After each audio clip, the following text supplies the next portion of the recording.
Donc, cette commémoration de cette victoire réalisée par les Égyptiens contre l'ennemi israélien en 1973 représente des messages essentiels.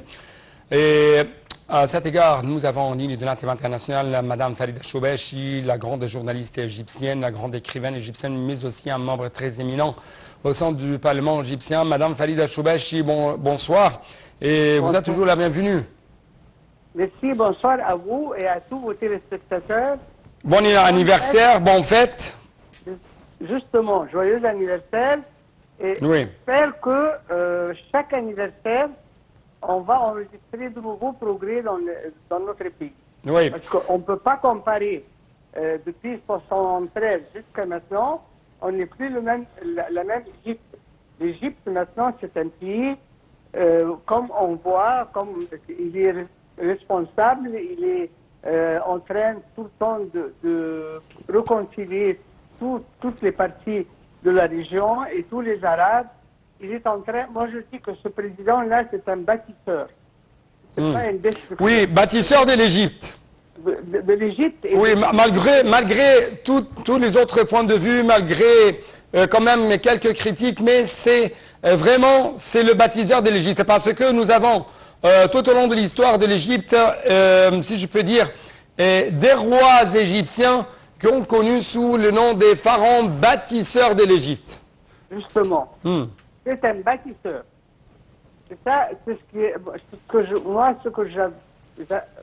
j'aime beaucoup, j'apprécie beaucoup en lui, c'est qu'il n'arrête pas. On voit tout le temps, nous voyons des projets, des projets maintenant réels qui sont sur le terrain et des projets à venir. Par exemple, Sarat el-Hekma, c'est un très grand projet et qui va être très bénéfique à l'Égypte, qui va être très, très utile. Alors là, il cherche tout ce qui peut nous rendre la vie plus facile et comment dire, et aimer, il le fait. Madame Farida Choubechi, avant que Monsieur le Président n'arrive à être un bâtisseur, c'était au premier lieu un guerrier. Et à cet égard, il a dit, ou il a adressé un message très important, un message de fierté au monde entier à cette occasion, mais un message qui prouve au monde entier que les Égyptiens sont capables de réaliser l'impossible. Je dois m'arrêter devant ce terme, l'impossible, réaliser même l'impossible. À quel point vous trouvez que cette occasion, cette commémoration de cette victoire réalisée contre l'ennemi israélien est tout à fait important pour rappeler les Israéliens que nous pouvons toujours réaliser l'impossible. Et d'ailleurs, il a dit carrément, ouvertement, il a dit nous avons fait la guerre d'octobre, ça c'est une fois, mais on est prêt à répéter ça une dizaine de fois par exemple. C'est-à-dire qu'on ne peut plus maintenant nous traiter comme on a essayé de nous traiter avant ça, avec beaucoup c'était presque un complot. Parce que même en 67, il y a les Américains qui nous bombardaient avec des avions où ils mettaient le drapeau israélien et qui sortaient de la Libye. C'est-à-dire, ils venaient de la Libye et nous frappaient. Mais là, maintenant, personne ne peut nous faire ça parce que l'Égypte a fait un très grand bond vers le progrès, vers comment dire, c'est-à-dire l'infrastructure qui permet maintenant aux investisseurs de venir avec beaucoup de confiance et qu'ils vont être vraiment, ça va être très utile pour eux et très bénéfique. Et là, nous aussi, nous allons profiter.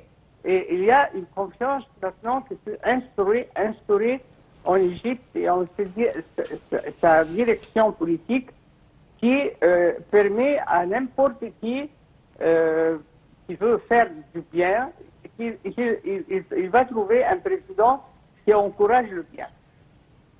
Oui. Madame Farida Choubechi, à quel point vous trouvez que c'est un rappel tout à fait très important pour les générations d'aujourd'hui, entre le temps de la défaite et pour arriver à la victoire, il y avait ce qu'on appelle le soutien indéfectible du peuple égyptien, un soutien apporté à ses forces nationales, un soutien qu'il n'y a plus de voix qui est plus haute que la voix des artilleries. Il n'y a pas des voix plus hautes que la voix de la vengeance, la voix de récupérer cette terre occupée par l'ennemi israélien. Madame Farida Choubechi, aujourd'hui, à quel point vous trouvez que vraiment c'est très important de rappeler à toutes ces générations égyptiennes et arabes qu'il faut toujours apporter leur confiance, leur soutien face à leur gouverneur, face à leurs forces armées, afin de vaincre l'impossible.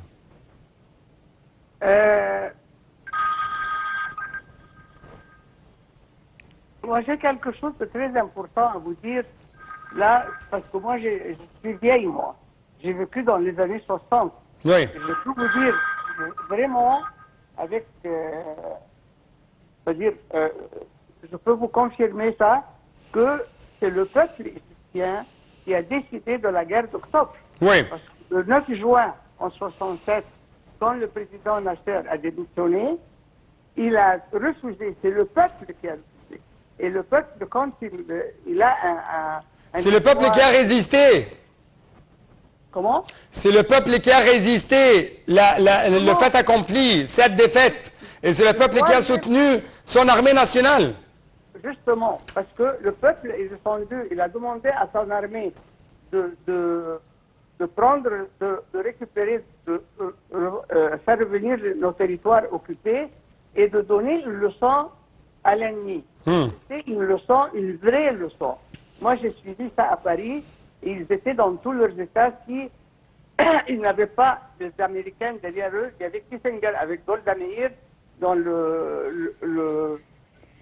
l'aéroport Ben Gurion, et il y avait un pont aérien qui n'a pas arrêté des armes américaines à Israël, alors que nous avons compté sur notre force, notre propre force. Oui. Et l'union inébranlable entre le peuple et son armée. Oui. Et évidemment, nous les deux, nous avons confiance en notre direction politique, le président Al-Sisi.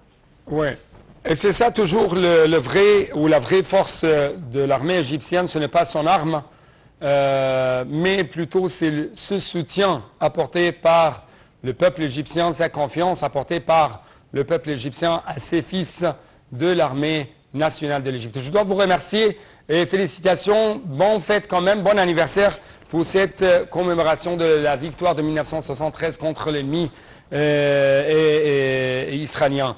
Donc, chers téléspectateurs, je dois vous représenter qu'est-ce que s'est passé pendant cette guerre de libération de 1973, pendant ou durant quand même ce reportage suivant de Dalia Karam.